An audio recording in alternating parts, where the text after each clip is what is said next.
What's going on, Movie Meals? Movie Meals? It's back. We're ready to do another review. What's back? Us. We're back. Oh, we are. We're here for our non-spoiler review of Fantastic Beasts and Where to Find Them. A spoiler review will also be up on the channel for all of you who would like to hear more spoiler-tastic Stuff. thoughts. You want to go first or me first? Yeah, how about you go first, man? All right, positives of Fantastic Beasts. This is a fun movie. It's a good movie. It's a good Harry Potter movie. David Yates knows the world. He's been doing so many of these movies, and I really enjoyed myself. I had a fun time in the theater. The biggest positive for me was most of the performances, especially Eddie Redmayne.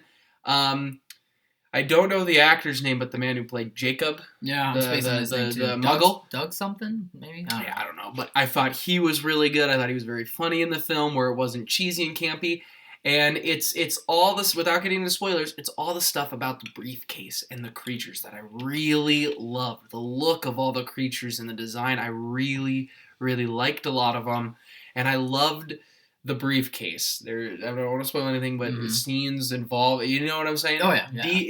With the briefcase, I really liked those scenes, and those were my biggest positives. I thought the script, I at first I came out of the film, and I'm going to be honest, I was like, I don't know if the script is that good. And I've thought about it more, about my thought process, and I actually take that back. I think the script is very good. I think J.K. Rowling did a really good job with it. They do have a few problems with the film, but I think that's more on the editing and the directing, with maybe some script problems, but I did like the script overall. So those are my main positives. What about you? All right, my main positives are Newt Scamander and his old pal Jacob. I thought that those two were really the standouts for this movie, and I was especially surprised by the performer's take on the character Jacob. I thought that he gave, not only was he just such a great and new personality to a franchise like this, but also it made me feel like I was in the movie. Like, it made me feel like a muggle that was going off through this world, and I thought the movie did a really good job between the character interactions between Newt and Jacob, and I thought the performances were very good too.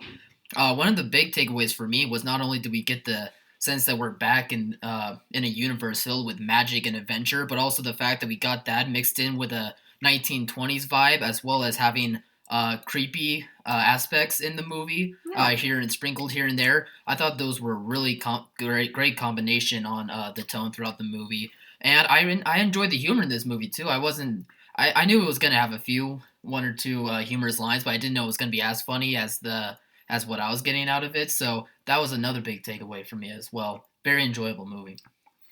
So I agree. I really like the Jacob character, and he was the audience.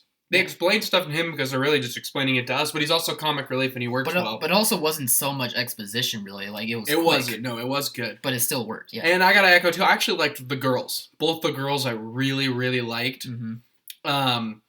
It took me a really long time to figure out where the main girl, where I saw her from, and she's in Inherent Vice. I don't know if you actually ever saw that movie.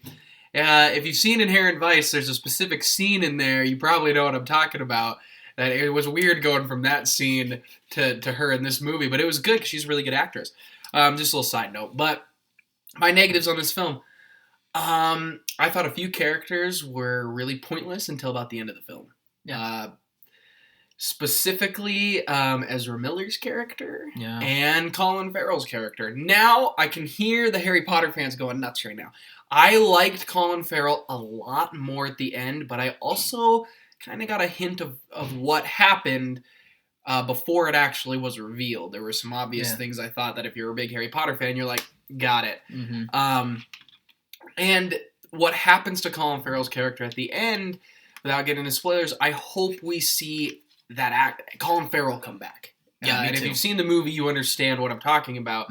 I thought Ezra Miller, I liked things about him, but I also thought he was really pointless until the end. I thought many of the Salem part was kind of pointless. I thought that could have been written differently and flowed differently, and it might flow differently in the full film with not all the scenes that are edited out, but those are the few things that really bother me, and I didn't think the CGI held up in some places. In some places, I thought it was clearly green screen, and it kind of bothered me. So, yeah.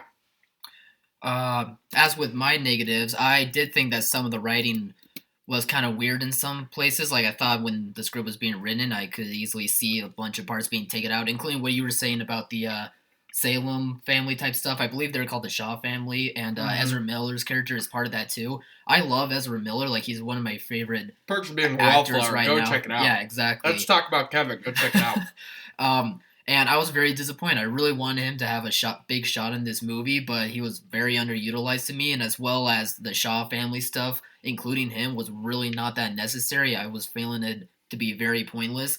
And between his character and the Shaw family stuff, as well as the good guys trying to find the Fantastic Beast, I was getting to the point throughout the movie where I was kind of confused on which plot that we were trying to focus on more. Because I thought that we were supposed to be finding it feels the like beast, two but movies at the same at time, times. yeah, exactly. But at the same time, there's also like this, and it's fine if you have like a little mystery with like another plot going on. But it was getting to the point where I wasn't quite sure what was more important, if it was finding these beasts or if it was dealing with the Shaw family and what Colin Farrell and Ezra Miller's characters were trying to do.